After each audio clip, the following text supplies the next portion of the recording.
Did your father ever attempt to rape you? Did your mother believe you? Did you consent? I was 8 years old. I didn't consent.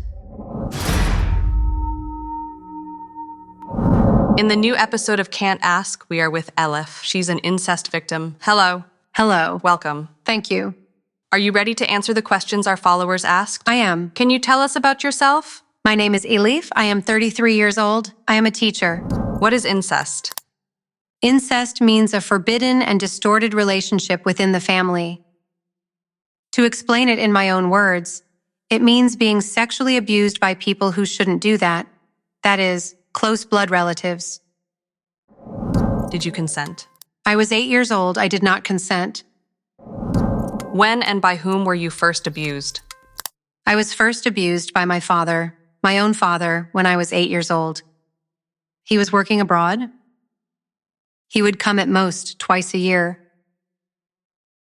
I remember once waking up at night from sleep with my inner thighs being squeezed and stroked. That's the first thing I remember. What was going through your mind at the time? At the time of the incident, I was thinking of killing myself. I wanted to kill myself every time. I wanted to kill him. You want it to end? You're scared. But most of all, I wanted to kill myself. Did you know that it wasn't normal at first? When I first felt it, that night, I was scared. Very scared. I didn't know how to process this feeling. What was this thing that I was experiencing? Was it right? Was it wrong? I don't know. I'm 8 years old. You never talked about these things back then.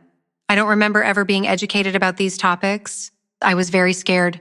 But I always had this question in my mind. What did I do? Why did he do this to me? There is a saying that is embedded in our subconscious. You must have wagged your tail. I always looked for the fault, the blame in myself. I was scared, very scared. Did he ever warn you not to tell anyone about it? After the first time he did it, he told me not to tell anyone. You know, he said it wasn't a bad thing. Then he threatened me. He said, I won't pay for your siblings' education, nor yours, and I won't send you any money. He said he would beat my mother, things like that. How did he treat you after the abuse was over? As if nothing had happened. He could continue his life as if nothing had happened. I don't think he was ashamed. He wasn't embarrassed. He would sit and eat, sit and watch TV. I was always the one who was scared, the one who withdrew. Nothing happens to them. They are not ashamed. Did your father ever attempt to rape you? Yes, when I was 17, I came home from school. There was no one at home. It was a time when he was on vacation. My mom wasn't home or anything. I went into my room. I was changing my clothes, and he burst into the room. He grabbed me by the arm and pushed me against the wall. While he was trying to unzip my pants or something, I pushed him, kicked him, and ran away. Maybe if I hadn't made that move there, he would have raped me. I'm sure he would have raped me. When and to whom did you first tell about the abuse you experienced? I internalized this situation when I was 16 years old. I couldn't take it anymore. At one of the times when I couldn't take it anymore, I decided to tell one of my teachers about it. Of course, I can't get it together. I feel ashamed. I don't know where to start. And I remember saying this to my teacher. Teacher, my father treats me badly. You know, I'm thinking of using that as a way in to open up the conversation, to begin somewhere. And my teacher said, he's your father after all. He might hit you, but he also loves you. I just froze there at that moment. I couldn't muster up the courage again. I couldn't tell anyone. I remember later one day I had a nervous breakdown. It was one of those times when I was struggling again. They rushed me to the hospital. There I held the hand of a nurse. I told the nurse that my father was sexually abusing me. And the nurse told me exactly that. I can never forget it. That was one of my breaking points. It's your father, she said. He's alive after all. Look at the bright side. After this incident, I honestly never felt the need to tell anyone again. I didn't have the courage to tell anyone either. When did you first realize you were a victim? I think I felt victimized when I was 11 or 12 years old. Because he was my father and he shouldn't have done this to me. He couldn't do these things to me. He couldn't touch my private parts. He couldn't caress me. He couldn't touch me. So I had to do something. For myself.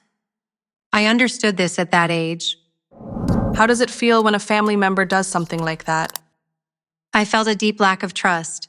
You know how they always say, he entered life already losing, 1-0 behind. If you ask me, it was like starting life 20-0 behind. Because there is a girl who couldn't even trust her father at a young age. She learned at an early age not to trust her father. Who can she trust? Trust has never existed in my life. And I don't know what it's like. I don't know what it's like to trust someone completely. Did you ever want to kill your father for doing this? I really wanted to when I was 15 or 16. I was planning it a lot. And then what would have happened if I had killed him? In the end, it would be my life that paid the price again. Maybe I would have gone to jail. No one believed in me. No one supported me. Over time, I distanced myself from that thought. I wasn't affected by it too much. Did your mom believe you? My mom didn't believe me. I said, Mom, my father is doing this and that to me. I tried to tell my mom. Of course, my mom said she would ask him. She went and asked him. Or rather, that's what she told me. Of course, he didn't accept it. Who does? Who takes responsibility for their actions? He said things like, she must have misunderstood me. I only come here once a year. Can't I love my child? Can't I tuck her in at night? That's what he said. Of course it ended there. My mom didn't believe me. She never questioned him again. How long were you silent about the abuse? Until I was 17, I was abused. With fear, threats, and violence. When I was 17, when he tried to rape me, I said I will tell everything and ran away from home. My mother was not at home at that moment. I think when I was coming from this side of the house, my mother came from this side. My mother came home before me. I saw my mother crying. She was packing our things. To suppress his guilt, he told my mother, you will all leave this house tonight. If you don't leave, I will burn this house. I will burn you. I will kill you. They won't even find your bones. My mother was packing our things. Of course, my brother and I and my mother, we went to my grandparents' house. We stayed there for a night or something. He came over the next day, apologizing to my mother, saying he was misunderstood. My mom believed him. She packed up her things and we were going to leave. Of course, I couldn't stand it, because if I hadn't run away that day, I would have been raped. I shouted. I said I would not go back to that rapist, abusive father. I said I wouldn't go. When I shouted that, people gathered around me. They said, what are you saying? What happened? They asked me about it. So I told them everything. I said, he has been abusing me since I was 8 years old. He was going to rape me. I ran away. Then this happened. People always expect someone to be held accountable. They expect justice to be served, don't they? But in the end, I was the one who suffered, because they went and slapped him once, but then came back and treated me like the real culprit. I was the one they beat. I was the one to blame. After this process, everyone gathered around me, especially my aunts. I have 4 uncles, and my uncles are the type of men who think of themselves as real tough guys. They are men who never see their own errors and are unforgiving when others mess up or do them wrong. I trusted these men for years. I said one day I will tell them. When I did, I expected them to take revenge for me. And when I did, of course, nothing happened to him. Everyone came after me saying things like, you're a virgin, right? He didn't damage your maidenhead, did he? Said one of my sisters-in-law. The other one came. She said, look, if people hear about this, no one will want you. No one will want to marry you. You can't leave this house to go marry someone. The other one said, we can't send you to school. The other one came and had her husband beat me. They decided to marry me off to a distant relative of mine. I mean, I know he exists, but I don't know who he is. We haven't met. We haven't come together. I'm in the 3rd year of high school. My grades are very good. I'm a very successful student. I always have a goal. I want to be a teacher. I want to study at university. I said I'll study and go to college. I said I don't want to get married. Don't do this to me. One of them said, we can't send you to school. The other said, what will you do if you don't get married? They said, once this mark is on your name, it sticks with you. They beat me. They hit me on the lower back with a stick. They beat me like that over and over. They sent me away. That person came. He was in the military at the time. He came to officiate the marriage. He took 3 days off. Anyway, we got married. Of course, they took me to the city where they lived. They took me there. but it wasn't like a normal marriage. He took off and left me. In that house, no one asked me if I was hungry or if I needed anything. There was an old woman in that house. There was a young woman, 24 or 25 years old, also a relative of theirs. That woman receives a phone call. She leaves the house.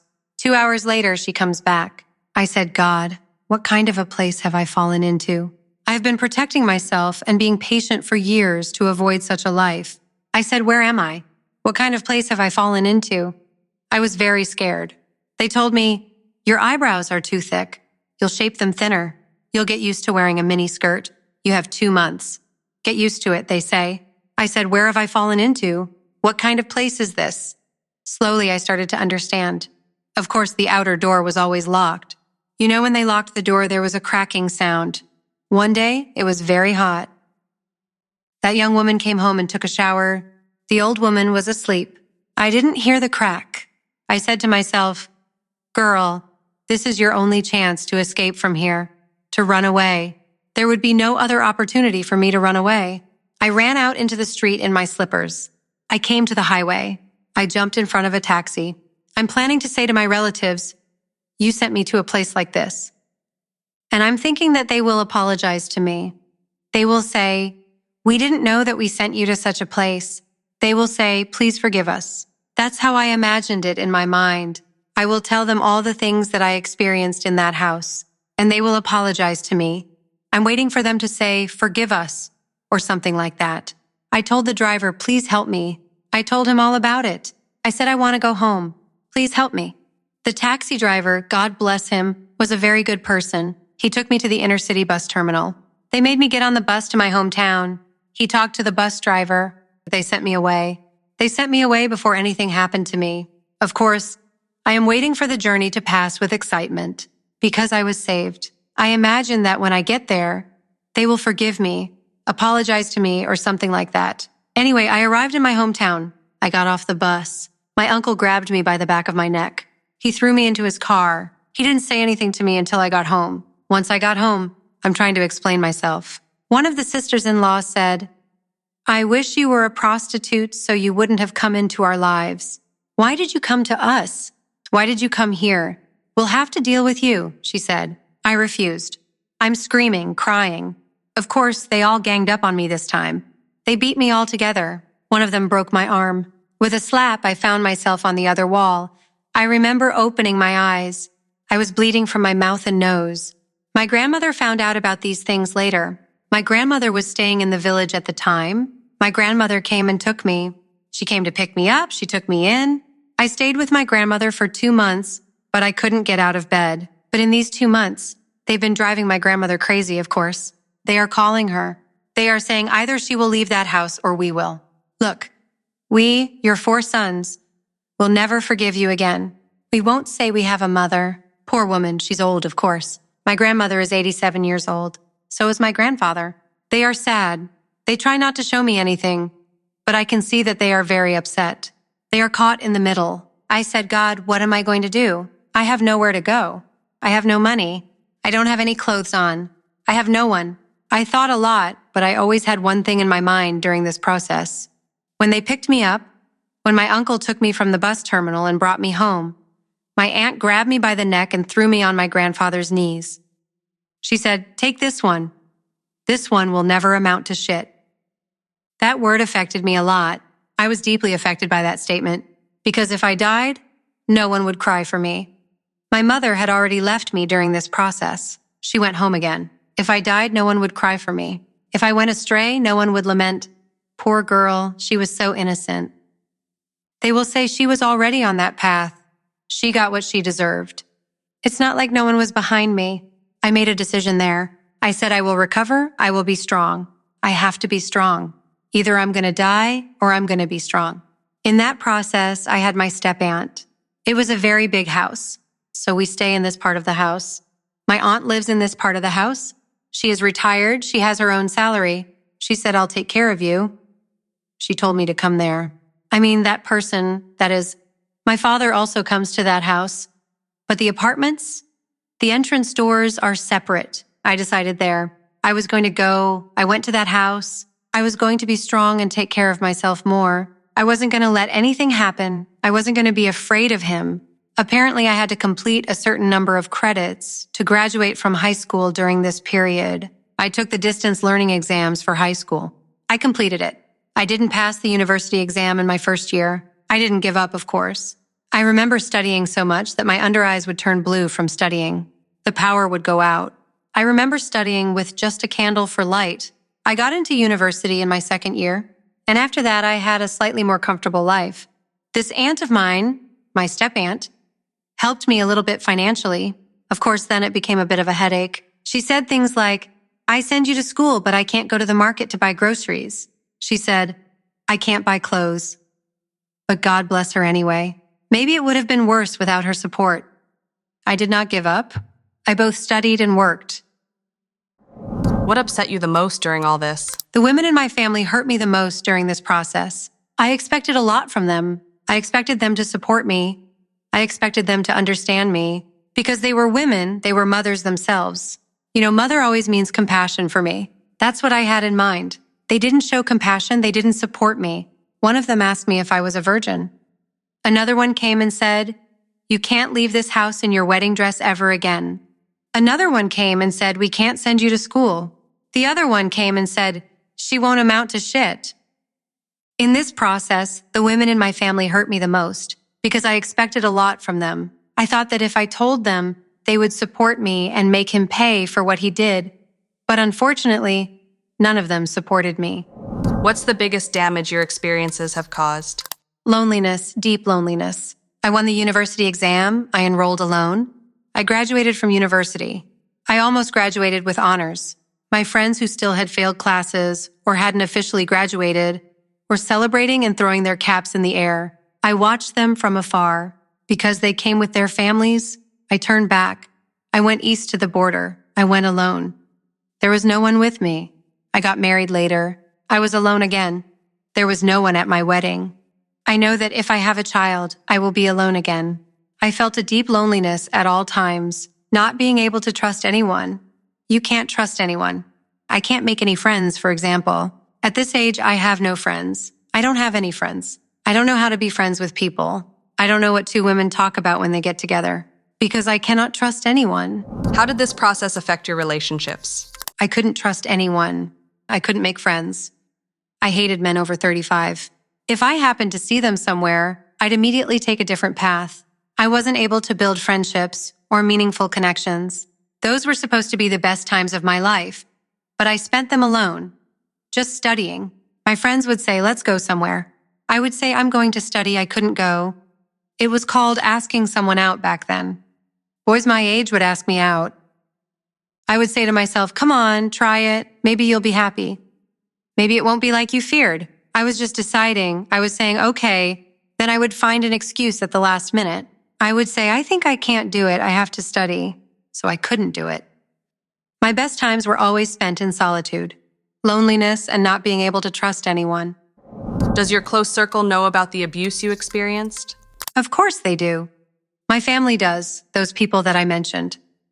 My husband does, so yes. But it's like nothing happened. People expect a lot. They expect a lot of reaction, maybe at least to that person. But believe me, nothing was done to that person. Nothing was said. I even found out later that they came together, they had meals. He supported them financially in some of their businesses. Nothing happened to him. I ended up being the one who took the fall. Nothing changed, really. Were you able to love someone despite all this? I was able to love someone despite all this. There was a boy I liked a lot in my second year of high school. But of course I can't open up to him. There's no such thing. We didn't have such a situation. We just looked at each other from a distance, but he wouldn't react. I wouldn't react either. Of course it stayed like that. I don't know what would have happened if I had accepted it. Later, when I graduated from university, he reached me on social media. We met again, we got married, I'm happy. I was able to love someone again. How did your husband react to this situation? I couldn't tell him at first, of course, but I was always thinking about how I was going to tell him what I've been through. It was constantly on my mind.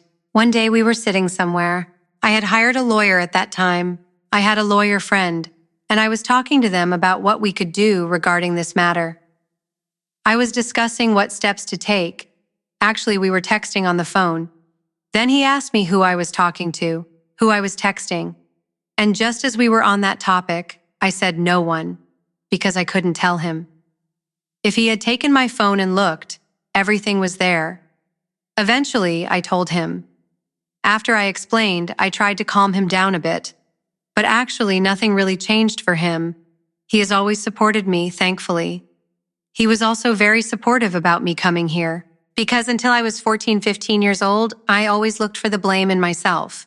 What did I do that made him do this to me? I always asked myself this question.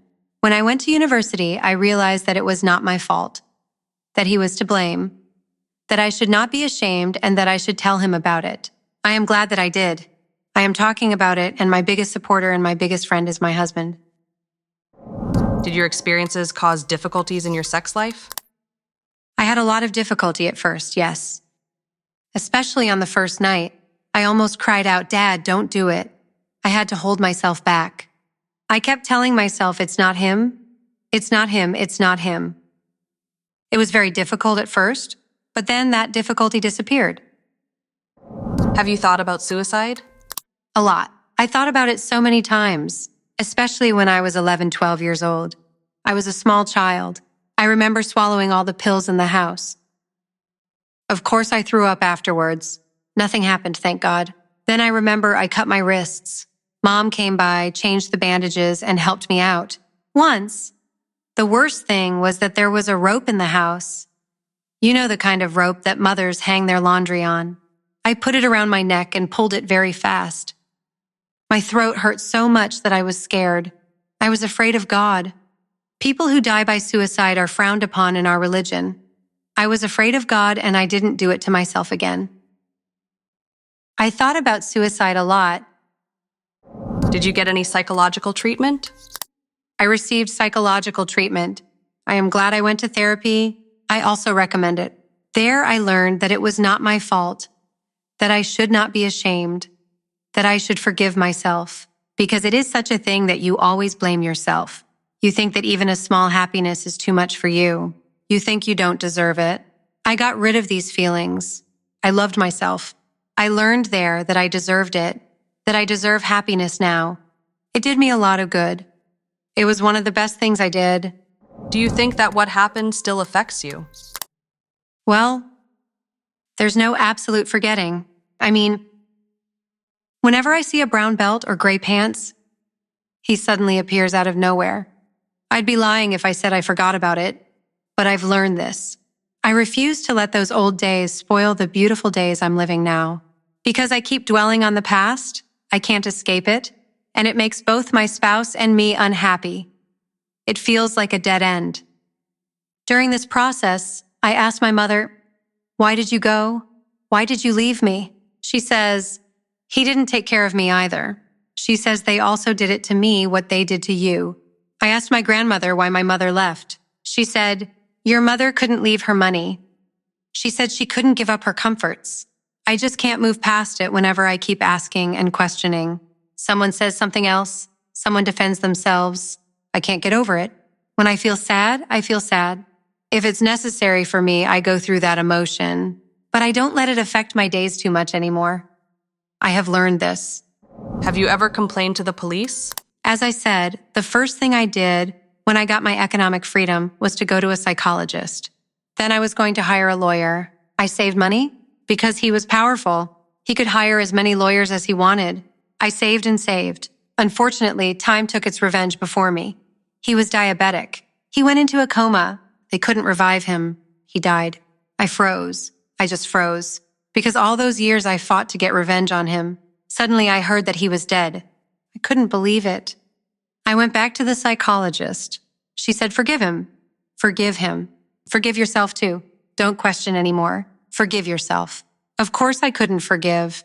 I can't forgive. People criticize me while sitting comfortably, without understanding. There are some ladies, aunts I'm familiar with. They judge me while eating their snacks and drinking their tea. They say how disloyal you are. Your father died, And you didn't even attend his funeral. You didn't even come to your house for how many years? It's not like that. If only they asked me. I wish I could tell them. I wish I could take a megaphone and tell them. But unfortunately, it's not possible. Then, just when I felt I'd done everything, time didn't leave me any opportunity. As a victim, how does it affect you when people talk about incest? They judge people so much, or they always think like this. In society, these are things that seem far away from us, like they couldn't happen to us. In fact, those people whom we monsterize and marginalize are within us. They are close to us. They are not far away from us. I can't watch. I can't listen. I'm very emotionally affected, so my heart can't bear it. But please, people should try to understand the people around them who are going through such things. Take care of them. They should realize what it means to be a man, to be a human being, especially a Muslim. Because marriage is not the only solution. The only solution is not to take revenge on the woman. You can help that woman somehow. You can do your best. But no, I guess people don't prefer to be good. It is easier and more convenient for them to be bad. Do you know what kind of childhood did your father have growing up? My grandfather was officially married 5 times, and then he had women with whom he had a short relationship. Although he was financially well off, he never took care of his children, so all the children, 5 sisters and 2 brothers, used to sleep in one room on the same bed and hug each other to keep warm. He used to beat them a lot. The women who came and went also beat them a lot. He was not interested at all, so he turned a blind eye to everything. They grew up hungry. That's what he told me. He used to tell me about it. Who supported you the most in this process? There was actually a person who supported me with her ideas during this process. I was very influenced by her ideas without realizing it. I had a teacher in high school. She used to say that one should not give up. She said that one should be able to get out of difficulties with the least damage. One should not give up, a teacher of mine said. That has always stayed in my mind. That was always in my mind when I ran to the highway, when I ran out of that house and onto the highway. One should be able to overcome difficulties. I always told myself that. On the one hand, I was saying, God help me. And on the other hand, I always said this, squeezing my hand like this. One should not give up in the face of difficulties. One should come out with the least damage. That's what I always said. Without realizing it, my teacher actually helped me a lot. How can people who find it difficult to open up to their loved ones handle it? Girls who experience such a situation, although there is no such distinction anymore, men also experience the same things. They should not be afraid. They should first realize that the blame is not theirs. They should not blame themselves. And if they are in the age of education, please tell the school guidance service about this situation. I believe they will guide them properly. Now, schools are conscious, teachers are conscious, and mothers, especially mothers have a lot of work to do.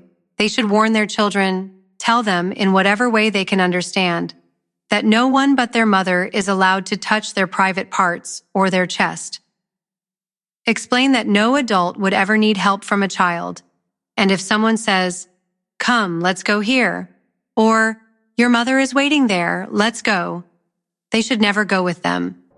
What is your reason for coming here and opening up? The reason why I came here and told what happened is that people who go through this are very affected. They cannot put their lives back together because there is always pain inside them. All these experiences, every time I look back, remind me of this. One lives no matter who one loses. One lives no matter what one loses. As long as one does not lose one's purpose, one must have a purpose in life. The only thing that kept me going this long was this purpose. Being a teacher, raising awareness among children, raising awareness among families, telling children what to do when they encounter such situations. All these things kept me going. That's what I came here for, so that people don't lose their purpose. One should not lose oneself.